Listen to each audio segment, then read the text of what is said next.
2022, something. July. 14 this July. I have good notes. Okay. Okay, we call this July 14th, 2022 meeting of the EMAS Technical Advisory Committee to order. It is 2:31. Darren, will you do the roll call? Of course, Katie Duber is in for Brian Lindemoon today for the railroad. Matt Stitchick, Matt is out. This is his supervisor, Darcy Harris, at the Health Department. oh yes, thank you for joining us, I appreciate it. You bet, thank you. Stitchick. Steve Rebuffo. Like he is out. Cindy Heil is on her way. Kent Colhayes. Is he still out though? Okay, so he's late. Luke Boland. Here. Todd Van Hope. Present. Brad Coy. Here. Shannon Kilcoyne. Present. Bart Rudolph for Jamie Acton. Here. And Craig Lyon. Here. Hey, we have quorum. Okay, great. Would you also do the public involvement announcement? Of course, AMS committee meetings are open to the public and the public is provided an opportunity to comment at each meeting. Business items are presented by staff or consultants. Then afterwards, the committee has a chance to ask questions. And then the public is invited to formally comment. Each participant will have 3 minutes to speak and I'll have a little timer. And then it'll go back to the committee for decision. A couple of housekeeping items. If you're joining us virtually and you're not a member of the committee, please turn your camera off when you're not speaking on an item. And if you're joining us by phone, to mute and unmute the microphone, press *6. Thank you. Okay, thank you, Aaron. Before us, we have approval of the agenda. Do we have a motion? Agenda. So moved. Second. Okay, moved by Mr. Lyon, second by Mr. Van Hoek. I do know that we have some changes. We have the Fish Creek Trail project update, correct? I would like to add that on there, but I do not see the project manager here, so I'm going to send him a quick email about it in case he wants to join electronically. But yes, I'd like to add it to the agenda, and if not, we can delay it to the next month. We'll add it to 6B, Yes. and if he's not here, we'll skip it. If he is, then we'll be geared up and ready to go for it. Okay, so that's the Fish Creek Trail project update. Yes. Okay, are there any objections to approving the agenda as amended? Hearing none, agenda is approved. Okay, we have before us the June 9th, 2022 minutes. It's not this meeting, that was last meeting. Do we have a motion to approve it? Move to approve. Second. David, moved by Mr. Van Hoek, seconded by Mr. Boland. Do we have any objections? Do we have any changes there? One small change. Okay. On page 5 of 13 under item C, Carol Fink, her first name is actually Kay, spelled with a K, Carol with a K. Perfect. Okay, other changes? Any objections to approving the minutes as amended? Okay, hearing none, the June 9th, 2022 minutes are approved. Moving on to agenda item 5A. This is the action item on the, do you spell that out? You just say PHED or PHED? PHED. PHED. Kind of whatever. Okay. I know most acronyms, that's a new one for me, so. I'm excited to talk about it today, so. The PHED targets from the Department of Transportation. So thank you all very much. I'll be the one giving quick on this one. So this is another performance measure that AMAS is required by FHWA to adopt a target for. It falls in the CMAQ category, the congestion mitigation air quality category. It's one of 2 targets that we'll be bringing to you. The next one is the non-single occupancy vehicle. I hope to bring that probably not next month, but the month after. So this is the peak hour excessive delay target. It is probably the most complicated target out of all of them. Because it has very rigorous equations that you have to use in order to be able to figure it out. But basically, my understanding of it, and if anyone has better, please correct me, is It is the delay that is experienced during peak hour that is excessive. So the delay that causes you to either go 20 miles an hour or less, or 60% of the posted speed limit or less. So on the Glen Highway at 65 miles an hour, if there's delay causing you to go 39 miles an hour or less or slower, that is considered excessive delay. And so this is for the entire, oh, good, Matt's here. This is for the entire NHS system only. So this is not including non-NHS routes. It's only the NHS system as required in the regulations. So a little bit of background on this, urban, as it's in the memo here, urbanized areas of 200,000 or greater that fall within the non-attainment or maintenance areas for ozone, carbon monoxide, or PM10, PM2.5 are required to set a target for this measure. As AMATS does fall within that category, we are required to set a measure for it. And Mr. Rebuffo will just. And so, unlike other performance measures, this performance measure is pretty unique because it requires DOTs and MPOs to set a unified target. This is not DOT setting one and then AMATS deciding if they want to support it or set their own target. We have to set the same target together. So for this target, AMATS staff and DOT met to discuss the measures, review the data from, as you can see here, 2019 to 2021 time periods, as well as examining external factors that can help lead to a decrease or increase in the peak hour excessive delay. And as you can see on the attached memo from DOT, the peak hour excessive delay was 9.5 hours in 2021. So based on some external factors, the most prevalent being the fact that COVID really showed a decrease or had a decrease in vehicular traffic, but that increase is being swept away as COVID kind of winds down and traffic is returning back to pre-COVID levels. So there was some concern about setting a low target using the COVID data. And so we're recommending a little bit of an increased target up to 11 hours for the 2-year mark and 12 hours for the 4-year mark. And what that allows us to do is kind of wait until things stabilize a little more and then be able to set new targets for the next 2 to 4-year period.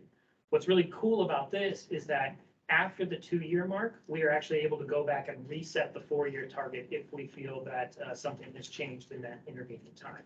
So if after 2 years, we've re-looked at the data and things have actually gone back down, we can look at setting a decreasing target instead of an increasing target. I will point out that yes, it is increasing because that's how the data is showing. Similar to other performance measures, we have to set a realistic target. You know, we can't say that we're going to get 0 peak hour excessive delay when we're at 9+ as we're increasing. It has to be based on the data that we have in front of us. So our recommendation is to set these 2 targets, 11 hour for the 2-year and 12 hour for the 4-year, and then reassess after the 2-year period.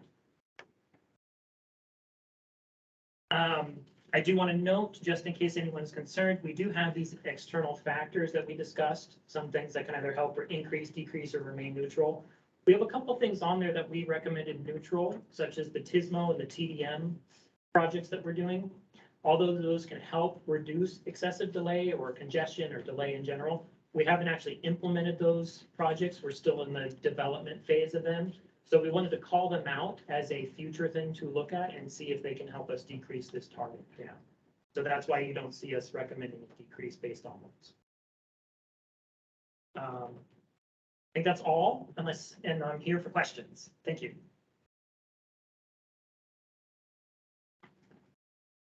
Okay, any questions or comments from the committee? Okay, Mr. Reinhardt? Thank you. Could you tell me what the difference between the current 11-hour 2-year target is compared to the previous targets? Well, we didn't have previous targets. Never? No. Okay. These are So brand new. These are brand new. Brand new, Okay, yep. Thank you. And I will point out, sorry, it's just more information, but I figured I'd give it out there. So these are new targets for us as an MPO of 200,000 or greater. So this is actually the second performance period. The first performance period started back in 2020, 2018, something like that. And MPOs of 1 million or greater that fell within this non-attainment or limited maintenance were required to set these targets. As we didn't meet that threshold, we, the state or the MPO, did not have to set those targets. So this is our first time ever setting these targets. So that's why we're kind of being a little more a little restrained in our approach until we can get a good handle on what this is gonna be like for us. And same with the state. FAST does not have to set these targets because they do not meet the threshold of population. Any other questions? Go ahead. So just to confirm, the external measures that are listed on page 4 of the DOT memo are just what was taken into account to set these targets? That's correct. We used them whether we should be doing, you know, an increasing or decreasing based on the information there. And you'll see that we had a number of the green ones that are decreasing. But those are going to take a long time to help change. Like land use changes typically take a very long time, but we recognize that land use changes that are more infill redevelopment are going to help. So it's helping us decrease the target, but that's going to take a while to get there. And so the traffic volumes is probably one of the highest weighted ones. And we see an increasing threshold for that.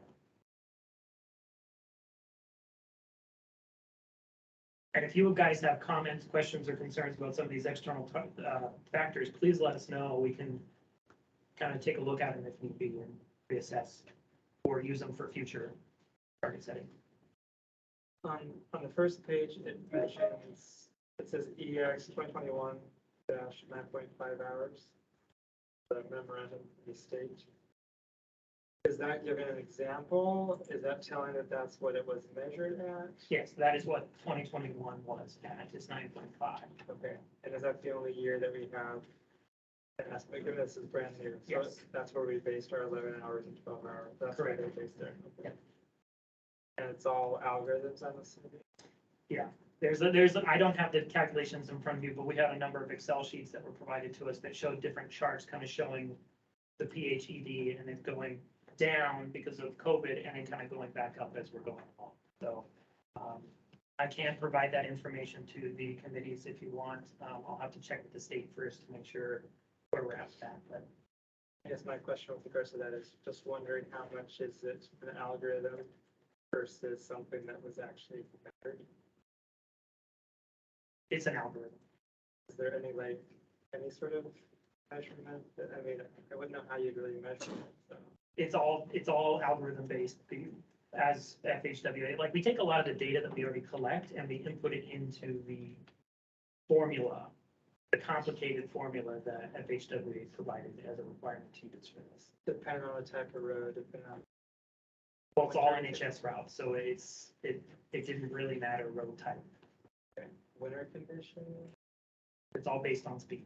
Okay,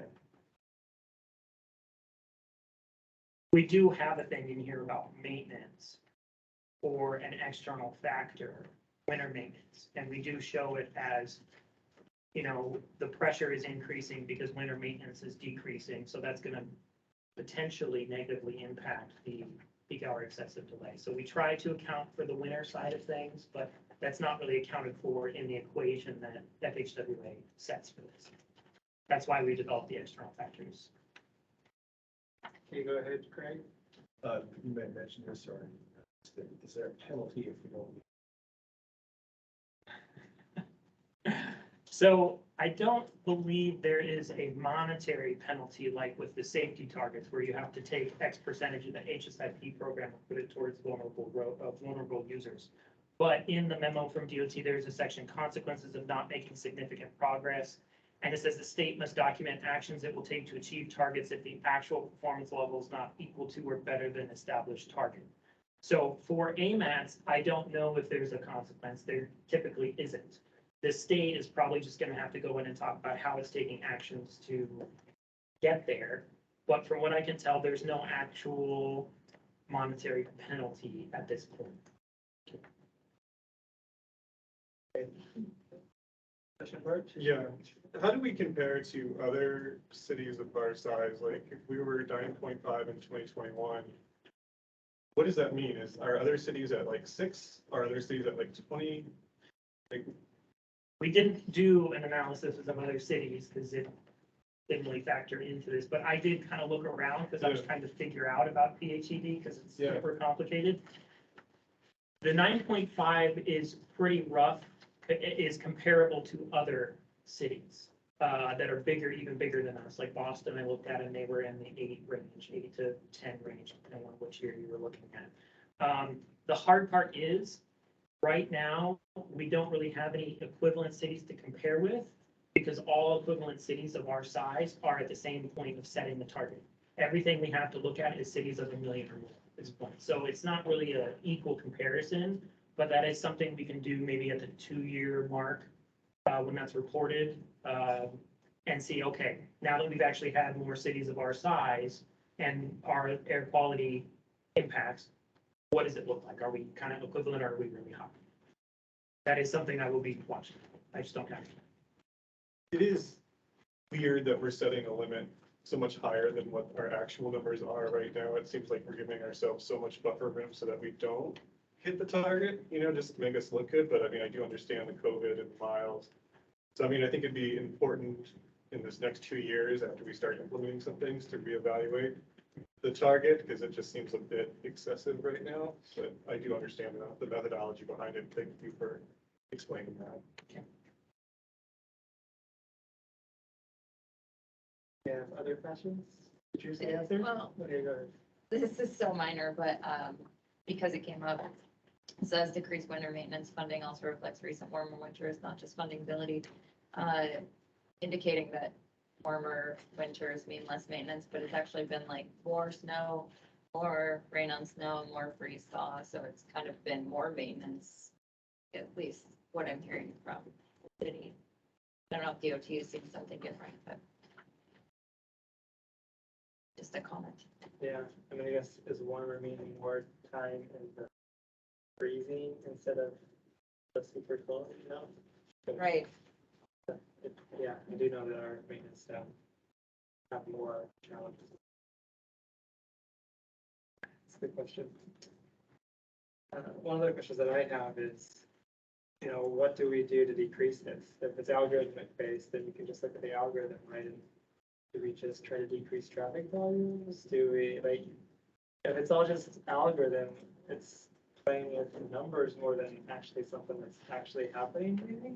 No, I mean, because people actually look at this, like FHWA, they analyze how you're decreasing it. If you're just tweaking the numbers a little, they're gonna notice and be like, you're not actually making an effort to decrease it. So doing projects that help decrease traffic volumes, such as TDM or TSMO type strategies, are gonna be key to helping decrease this number. So even at the 2-year mark, there may not be this huge drop off. It's gonna take time. But I think we just need to show the effort we're doing to help get to that decrease instead of an increase. And so I think we're getting there. We just, And I guess by with numbers, I mean, we look at the numbers and we try to decrease those numbers, even if it's not changing actual delay, like in real life, because we're not measuring actual delay in real life. It's all algorithmic. We're just trying to change the parameters so that theoretically it's decreasing.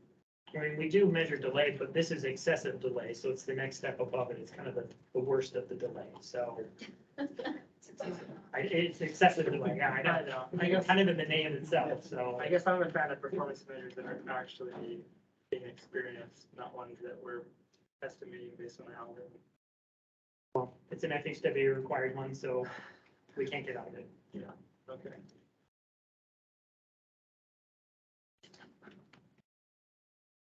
Any other questions from the committee?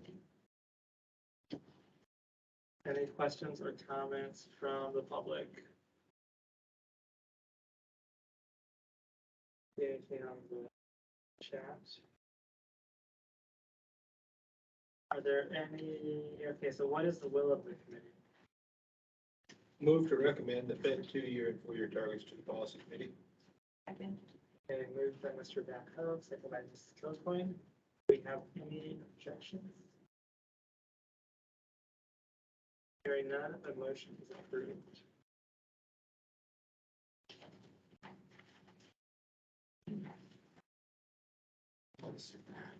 Item 5B. Oh, yes. We should let the record show that Mr. Buffalo arrived at 2:37 and his Kyle at 251. Thank you. Okay, moving on to item 5B. The 2040 MTP Amendment 1. Is that going to be yours as well, Aaron? Yes, it will.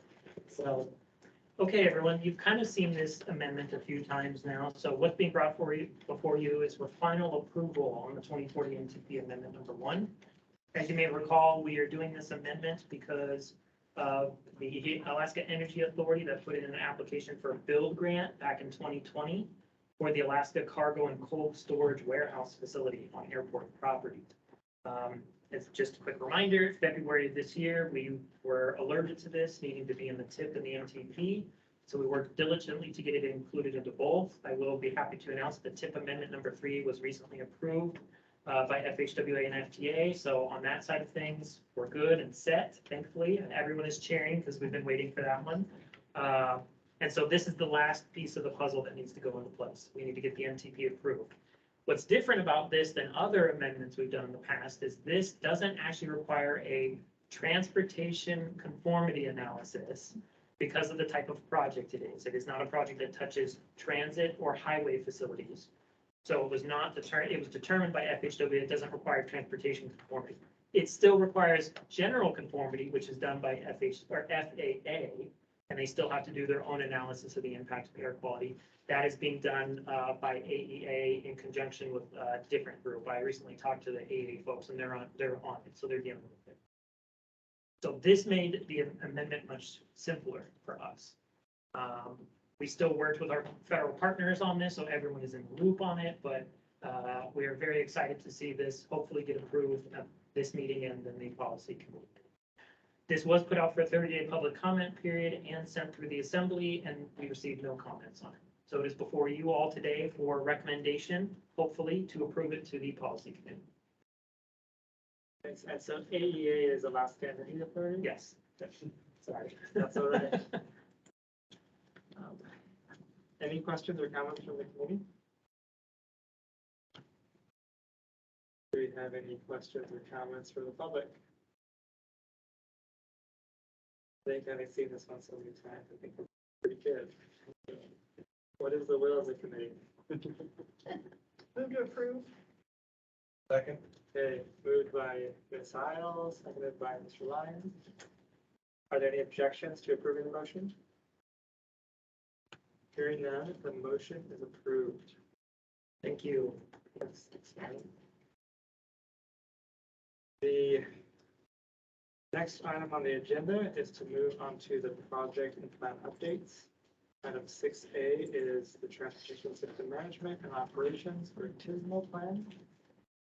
I'm assuming we've got consultants here to do the presentation.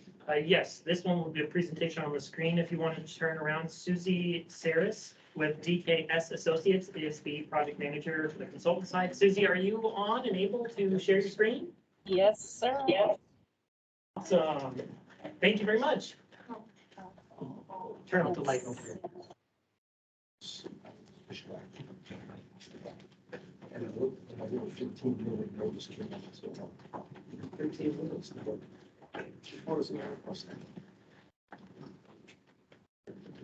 11 hours of annual delay. Experienced. I have a data point if you want it.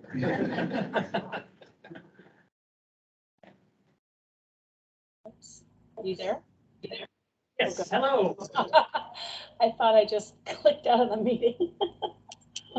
Good times. All right, so can you see the screen? Yes, we can. Okay, great. So my name is Susie Sears. I'm with DKS Associates, and I've worked most of my career in operations, transportation operations, planning, and I'm really excited to be bringing this presentation to you today and explain a little bit about TSMO and what we are and what we're trying to achieve.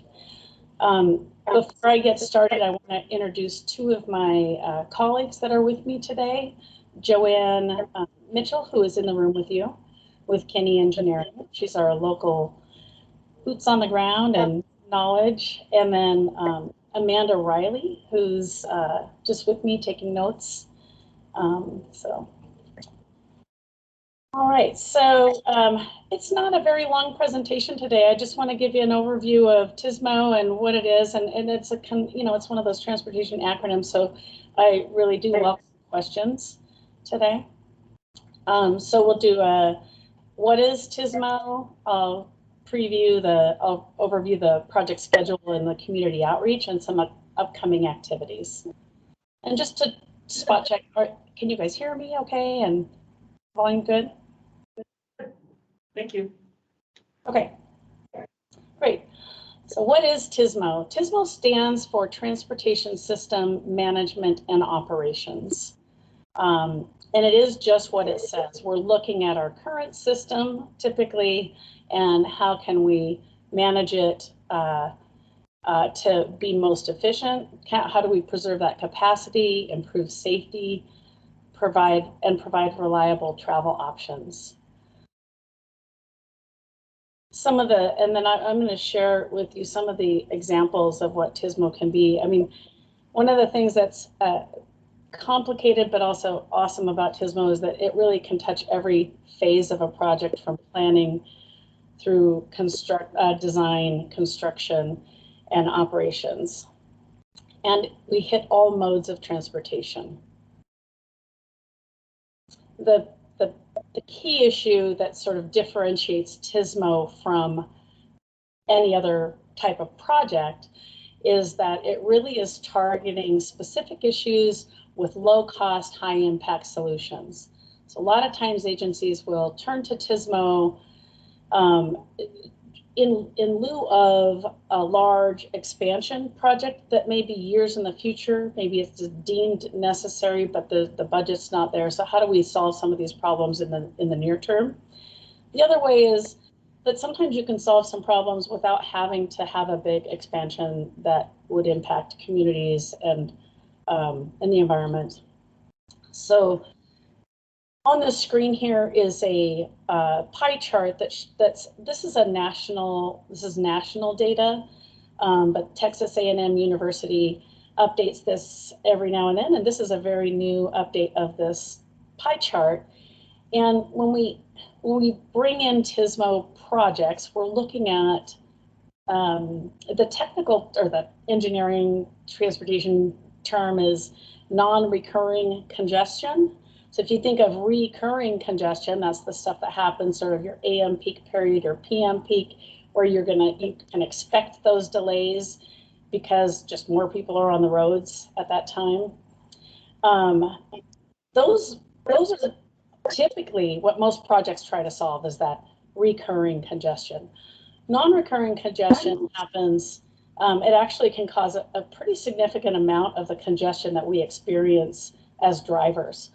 And it's especially troubling because we are not expecting it.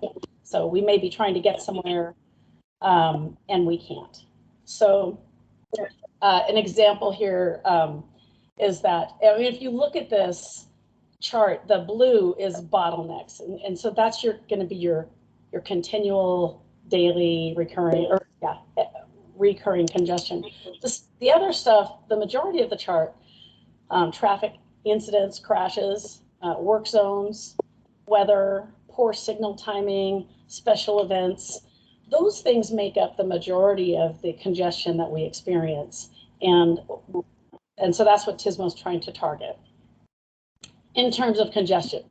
I will say, however, that in the Anchorage area right now, what we're finding is there's not a lot of congestion to address in terms of the regular congestion, but we do see some of these other issues.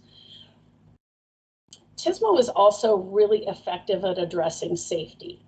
So that's really its calling card is safety and non-recurring congestion. So I'm going to take you through 5 reasons why we look at TSMO. And on the slides, I have some images and I'll discuss kind of what they are, just to give you a flavor of the types of solutions that TSMO offers. So focusing on system management. When I say system management, we're looking at the whole transportation system in the AMATS area, and we're saying, how can we just make this operate in the best, most efficient, safest way for our community for all modes? Some of that, like I mentioned earlier, is signal timing and stuff. The other, on the right, is a traffic management center.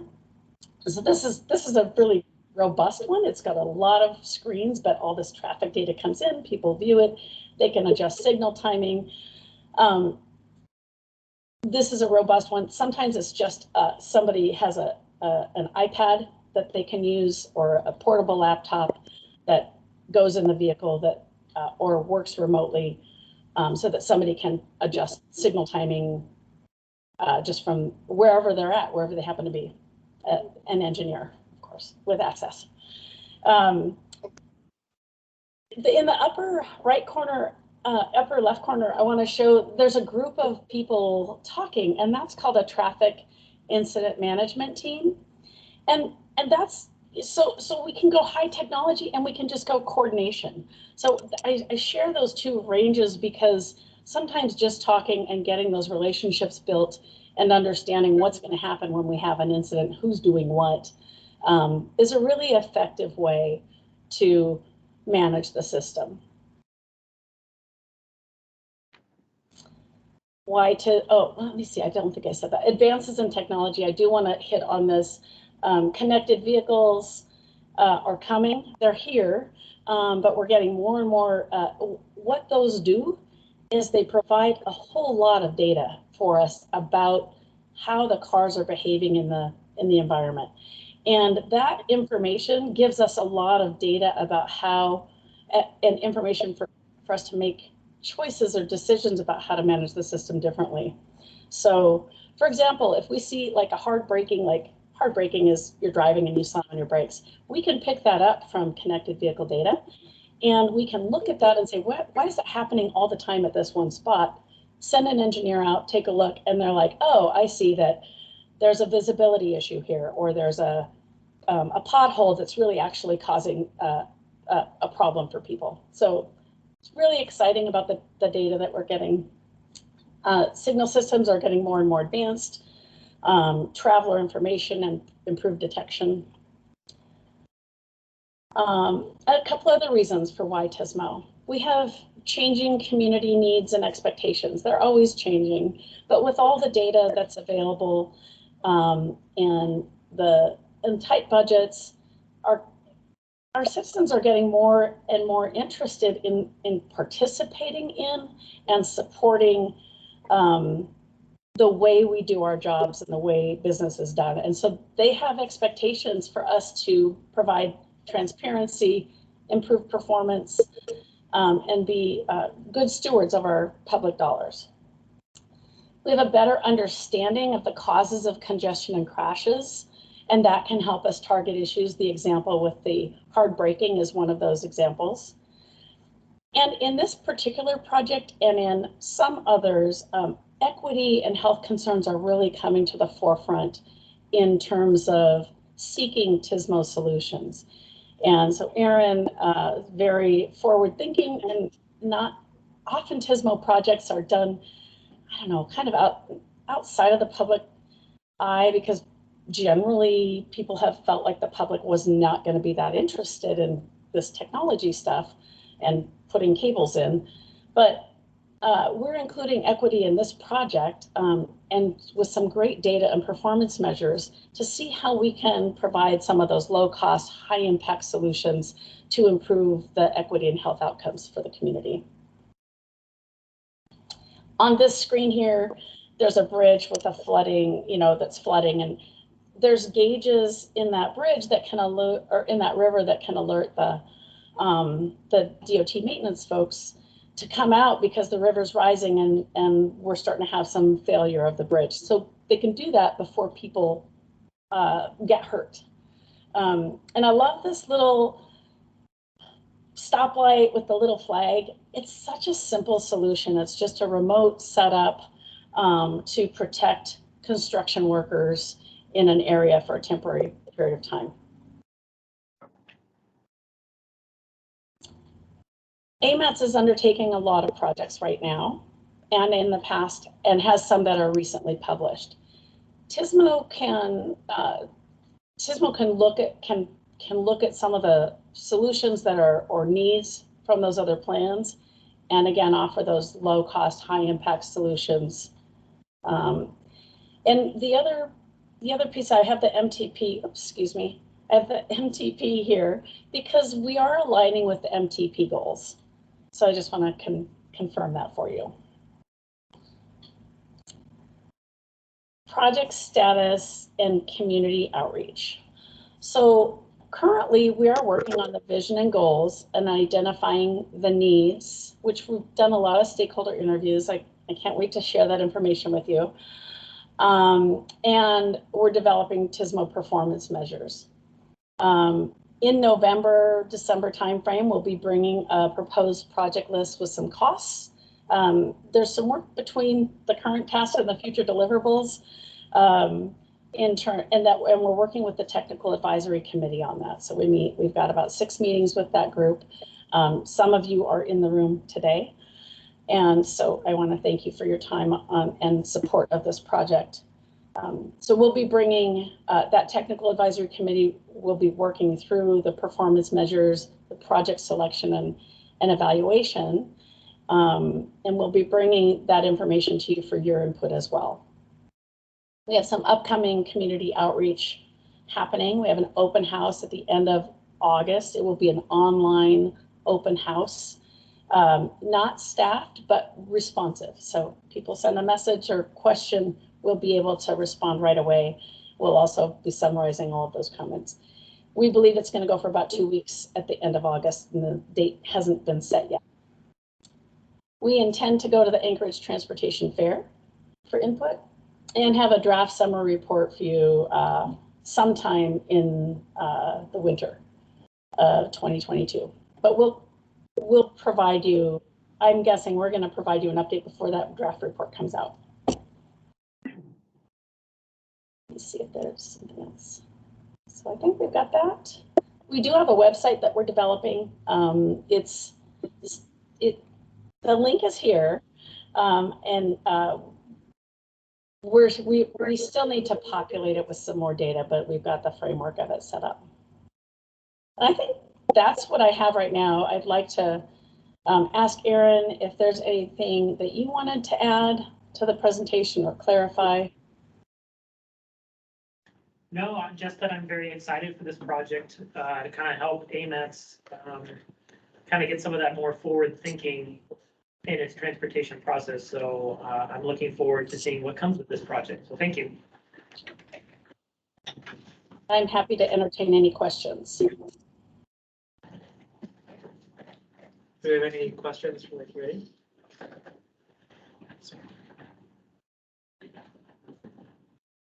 Any questions from the public?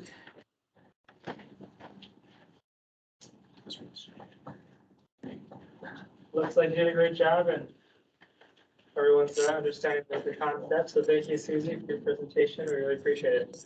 Great, thanks so much. Bye-bye. Thank you, Susie. Okay,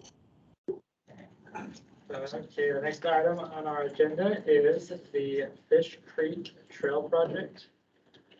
And Matt is here. Matt Edge will be giving a presentation. Matt, do you have a paper copy or? I guess a paper copy, sorry, I was not anticipating a full-blown presentation. Aaron asked me to give an update on the project, so anyways, definitely not up to the level of what we just watched there. So, but anyways, my name is Matt Edge. I'm with Sierra Engineering Group. We're under contract with the DOT for the Fish Creek Trail Connection Project, which will extend a new non-motorized trail from Northern Lights Boulevard to the Coastal Trail along the Fish Creek corridor. We are pretty much in the early phases of the project. We've met with stakeholders and property owners that developed several alternatives for routes, just really pretty much hot off the press with several of them. I do have paper copies here. I didn't bring printouts, but I can show the group what we've come up with route alternatives, if you can all see this here. We have separated the corridor out into two sections, the north and the south, with the Fish Creek crossing of the railroad tracks that run the length of the corridor, roughly in the middle of that, separating north and south. So we've met with Alaska Railroad, and they are amenable to routing a trail within their right of way through the entire length of the connection. So that's good news as far as the project goes. On the southern end of the corridor, we have to be in Alaska Railroad right away to get up to Fish Creek. There are about 6 homes on top of a bluff just to the west of the Alaska Railroad that have about 30 feet of the Alaska Railroad right of way fenced in their backyards. So the trail connection initially was going, well, the only route we were looking at was going right through those backyards.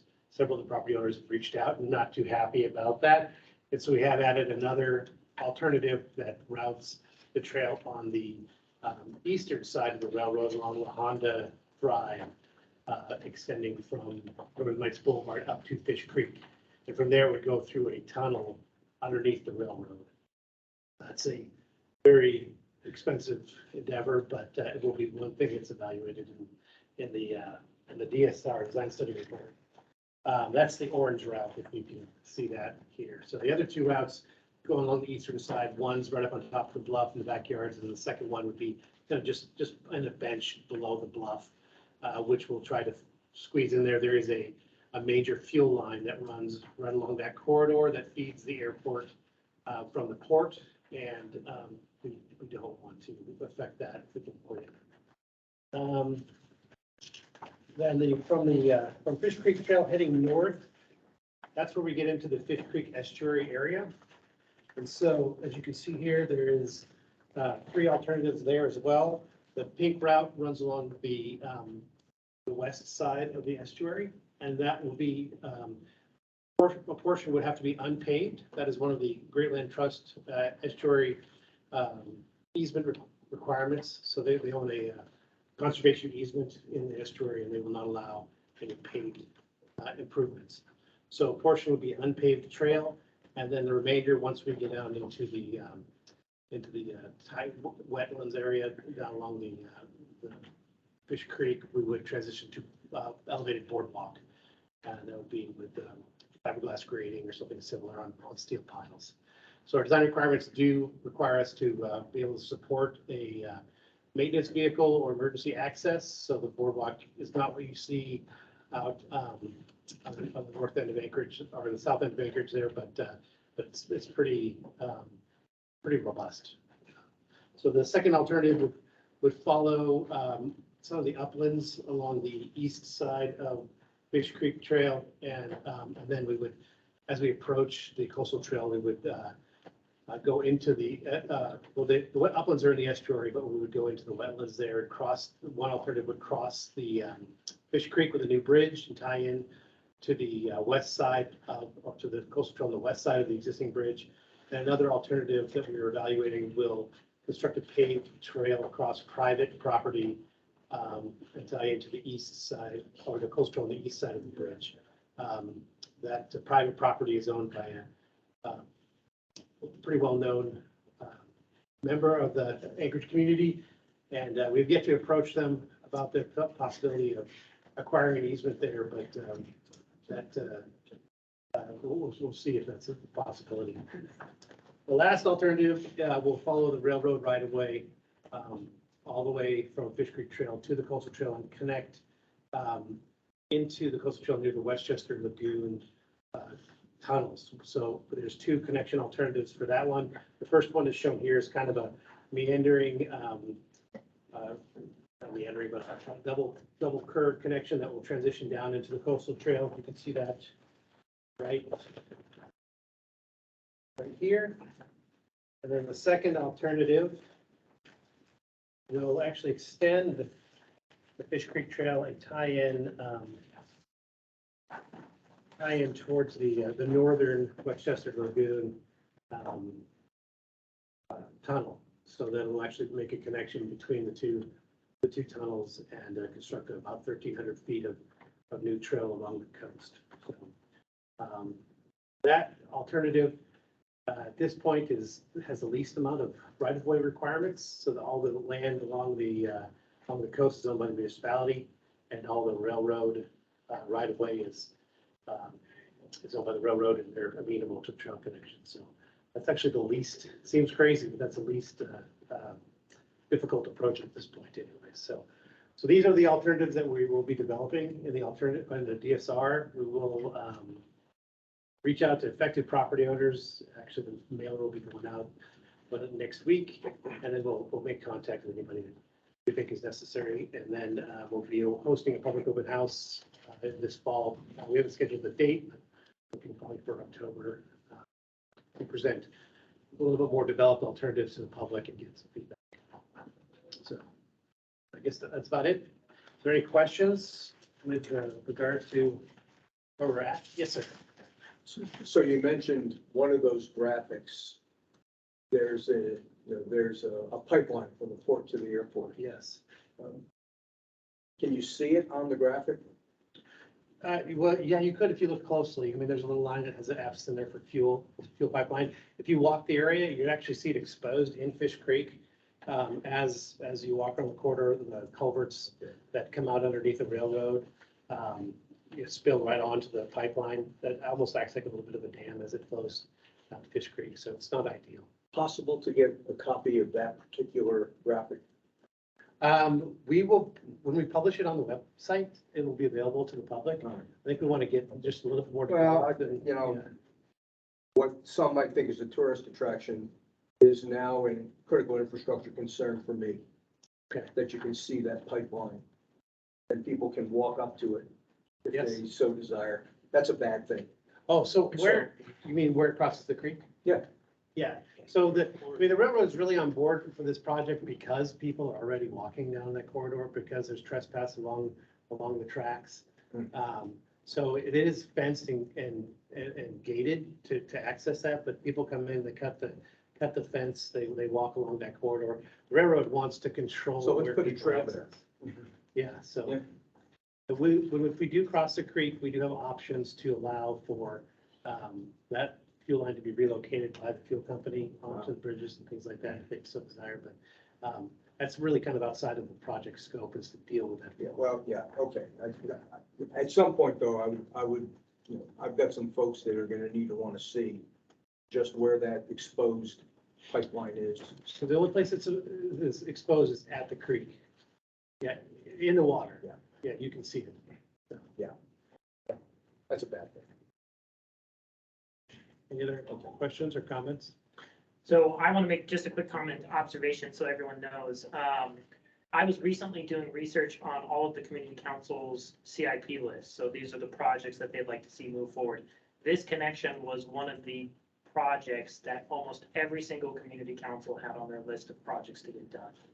So I think over the years, there's been a lot of support from different community councils to move forward on this project. So I hope there's a way forward with it, because I think there's a lot of people that would like to see it. Yeah, and I think we're moving towards that direction. We've met with the stakeholders that are, have the most, skin in the game, and I think that they are all kind of moving towards the, getting a connection made, so. So I have a question and Yeah. a comment. So question, when, and this is probably not be a guess at this point, but when do you expect to have kind of early financials for how much those different alternatives might cost? Those will be developed as part of the draft DSR, so which will be published, after the public open house. So I would expect this fall. So that's, after vetting and things like that. Okay. And then the other thing is just, you mentioned this, but just so everyone's aware, that railroad right of way is right now, those folks, that their backyards they put fences across the railroad right of way. So they're not, those aren't their backyards. It's just, I know you mentioned it, but just so people understand that we're talking about putting a trail through right of way, that's the railroads, that they are gracious enough to potentially donate or, allowed to be used on this, but it's not someone's backyard. They have fences across it, they have structures in there, they have decks, they have tree houses, all that wonderful stuff, but it's all in the railroads right away. It's not their property. Correct. 40 feet into the, 40 to 30 feet into the railroads right away. Yeah, it's about 30 feet. And it's, you know, it's kind of natural for them, you know, they're on top of a bluff, they fenced up to the edge of the bluff, you know, wouldn't necessarily maybe do the same thing, but yeah, it does not belong to them.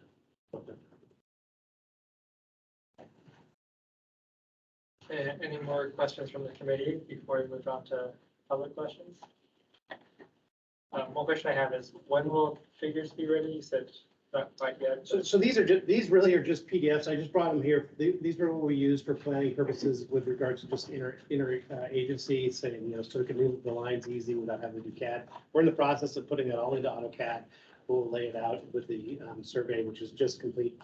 I think earlier today, I got notice that it was finalized. So, so those figures, once they look a little nicer and, you know, we've got the right radiuses in there and whatnot, we'll have those posted. So maybe in a couple of weeks, I'd expect something.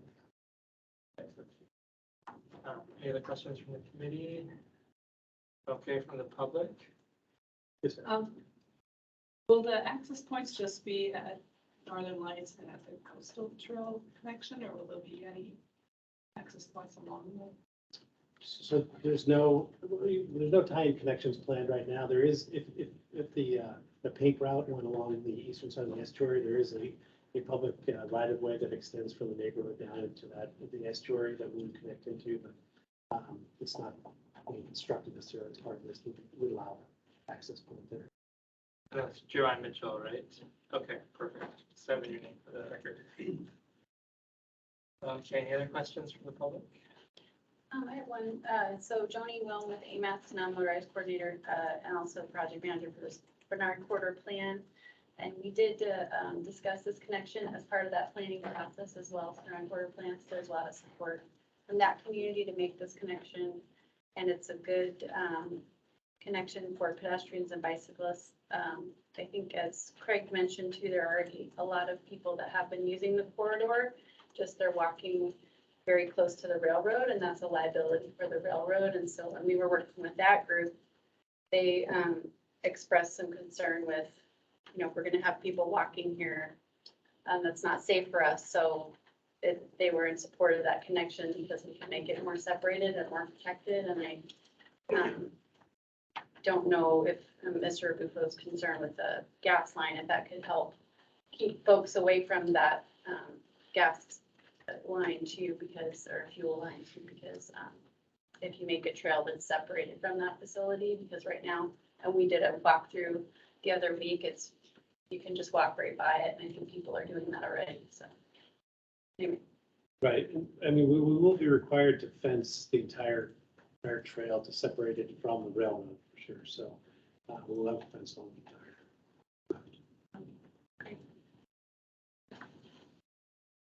Okay, any other questions? Okay, perfect. All right, next time I'll have a PowerPoint. I'll make it all. Well, thanks for coming on short notice. Good evening. Next item on the agenda is general information. Anything for that? Okay, moving on then to item 8, committee comments. I'll go ahead and start us off. As you all may know, Cindy Heil has announced that she is retiring and leaving us. Unacceptable. I've done everything I can to stop it, but she's out the door already. So, so this will be Cindy's last TAC meeting. I've worked with Cindy over many years now at both DOT and AMATS, and it's going to be sad to see Cindy go, but we're very excited for her to be able to move on and go enjoy life outside of AMATS. And we hope to see her involved in the public process to be that pill, as she likes to say, to be like, did you do this or did you do that? So it'll be good. We actually have a gift for you, Cindy, as well as some treats for other people. I know you've been waiting for this eagerly. So we have cookies for people, which we wanted to wait so we didn't distract people from the riveting presentation. So we'll put those out. And then we have a hydro flask with a nice engraving on there for Cindy's time at AMAT. So I'll just read it really quick. Cindy Heil with thanks and appreciation for the years guiding and shaping AMATS on the Technical Advisory Committee and Policy Committee, 1992 to 2022. So this is our goodbye for people who've been here for a while. 92? You should have all the cookies. Really nice. We used to come.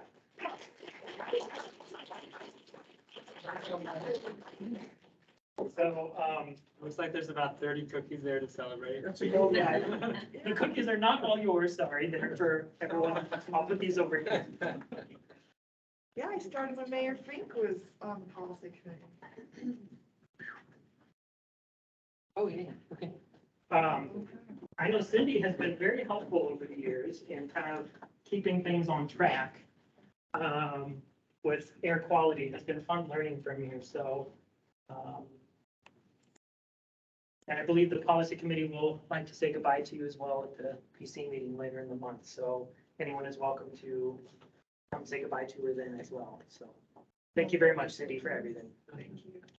Yeah, for me, having served a large portion of that, working with you at AMATS, I know that I wouldn't have been able to do my job without you being there as, I mean, I always refer to you as the mom of the committee, and some people may not like that, but I looked at it as someone who always was ready to let you know, here's the process, here's what you have to do, and then let the committees, let staff decide what made sense. And you were kind of just saying, I've told you what you're supposed to do. And if you want to step outside that, that's on you, sort of thing. So I just know I could not have been successful and done what I had to do without your assistance. And it wasn't just on air quality. I remember sitting down with you and you just went over chapter and verse on how you do a new tip, how you do a tip amendment. And that was before it was really written up, but that was just your knowledge of having done so many of them. And I could not be more thankful for your assistance. My pleasure. Great. Well, I mean, everybody who's been here has been wonderful to work with. One of the things that was so much fun in this job, and I really enjoyed it. I mean, I had 6 years on the policy committee and the rest of the time on the technical committee, and it was just a wonderful opportunity to participate in something that's really, really important for the community. It really does make a difference. It takes a long time to get some projects done, but it's really rewarding, and everybody works so hard in this. And I don't think the public really understands exactly all the stuff that goes behind the scenes and how hard a job it is. It's been fun. I've enjoyed it. Yeah, I know the public certainly doesn't know what it takes to go from a non-attainment area to a limited maintenance area. That doesn't mean anything to a lot of people, but we no longer have to do IM tests. And our air quality is great. And it's, your knowledge of that is what got us where we are. I mean, a lot of people obviously were working on it, but you spearheaded that. And I know the public doesn't have a clue about limited maintenance, non-attainment, all that sort of stuff, so. Yeah. Thanks. Okay, thanks, Craig. Any other committee comments? Go ahead. This is less exciting and celebratory, but I spoke about the electric vehicle, all the action and activity going on right now. I think it was 2 months ago I presented on that. And there's a draft plan for the corridor, which is Fairbanks to Anchorage, that's being worked through the Alaska Energy Authority right now, and there's a public comment period open until July 27th. The plan is due August 1st. It's actually for the state, sorry, it's not just for that main initial corridor. And so that's being done through a contractor, and I forget the name of the contractor, but there's a draft out right now, and you can see it on Alaska Energy Authority's website or through the link that Aaron sent a couple weeks ago. And send it out to everyone again. I have an update then, I'll send it here. Perfect, thank you. Okay, thanks, Miss. Other committee comments? Okay, well, thanks, Ms. Howe, for all your work and for everything. Glad you could be here today. I went to the mayor's conference room first, that's probably. That's, well, yeah, as I was about to head down, I thought, it's in the training room, right? Yep, okay. Go in the right spot and I'll be on time, so, I didn't check. yeah. I'm glad you could make it. The next item on the agenda is if there's any public comments. Any comments from the public?